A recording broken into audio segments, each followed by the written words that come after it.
Ayan po mga kapatid, magandang tanghali po sa inyong lahat at narito naman po ako at muling magbabalik at ipapakita ko sa inyo ang isang video ng isang bata na siya ay naangol. Kaya nung pumunta siya dito ay sobrang sakit po ng kanyang ulo at parang puputok po at saka sobrang lamig. Naghalo ang lamig at init sa kanyang katawan. Kaya nung makumpirma ko siya pala ay naangol sa kadahilan ng naligo sila ng kanilang mga kaibigan sa sapa. Tsaka hindi niya alam yung hipon pala na yon ay inihaw ng kanyang kasama at saka itinapon dun sa ilog. Yan po kasi ang angol po dito sa Antique ay napakadelikado po yan. Pag hindi po yan nagagamot ng isang albularyo, babaylan, manggagamot o herbularyo at hindi po yan nalulunasan ay nauuwi po sa kamatayan ang taong natamaan ng angol. Yan po ay delikado. Ang angol po mga kapatid ay galing po yan sa mga hipon. Yan, sa hipon, sa alimango na yan po kasi mga kapatid, yung hipon na yan ay alaga po yan ng mga engkanto. Yan na nananahan dyan sa mga ilog, sa sapa. Yan po ay mga ano nila. Pag yan po ay inihaw po ninyo, yan o niluto ninyo yan na umapaw po ang sabaw niyan o kung ano man, ay napakadelikado po yan mga kapatid. Ang mababalikan po niyan ay yung nagluto at saka yung mga nasa loob ng sa pamamahay nila. Ang dapat ninyong gawin dyan kung yan po ay umapaw o yan ay nakita ninyong isinugba, magkuskus po kayo ng nyog. Yan, ng nyog at ilagay po ninyo doon sa pinag-apawan at saka asin para hindi po mag-ano yung angol. Yan po napakadelikado po. At tunghayan po ninyo yung video na ito na aking ipapakita sa inyo na ang batang naangol at pagkatapos ng gamutan natin ay naging okay po ang ating pasyente. Ayan po mga kapatid at tunghayan po ninyo. Tinatawagan ko ang espiritong gumagambala sa taong ito. Saan ka man naroon sa apat na sulok ng mundo, igni, natura, renovatura, integra. Bini espiritum maledictum, bukulum balalambiyam amdidik Dios. Bini espiritum maledictum, bukulum balalambiyam amdidik Dios. Pasok. Yung mata po yun. Jesus.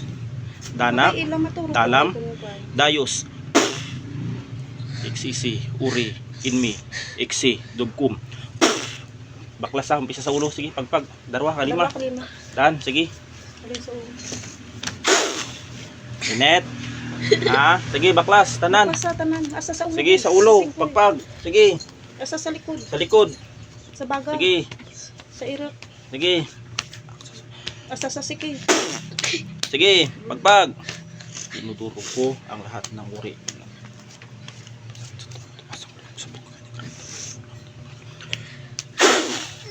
Sige. Sige, pagpaga. Sa ulo doy. Init gid man taran, basta may sabid. Sige. Sige.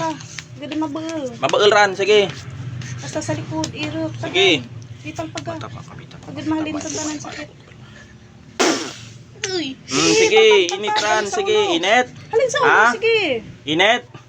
Sige, baklas Baklas sa tanan, pati ising. Mamaya tanan na, sige, baklas. Pati ising. Tanan, singkoy, tanan. Sige. Siduraan na. Sa likod pa.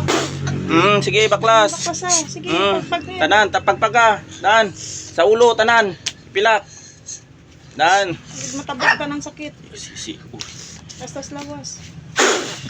Sige, pagpaga, buligin mo sarili. Asa sa ulo, buligin mo sarili ay. Mababaal ka na ng sakit. Mabaal ka na asa sa ingkoy. Sige, pagpag.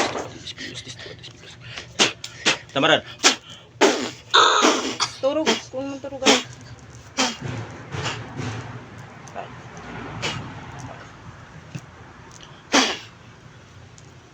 Balik.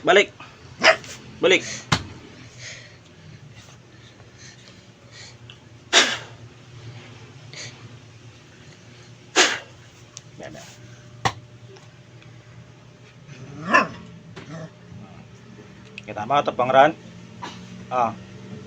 Kita mo?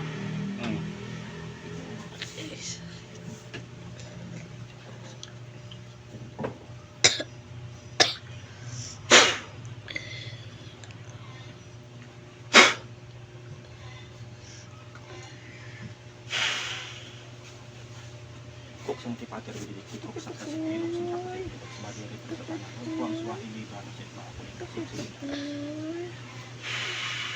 Tukoy, dang patang.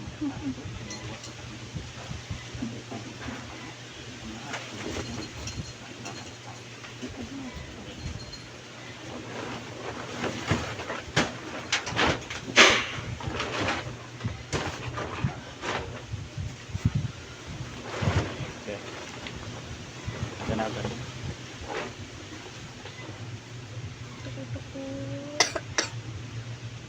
Hindi ka mamangutay.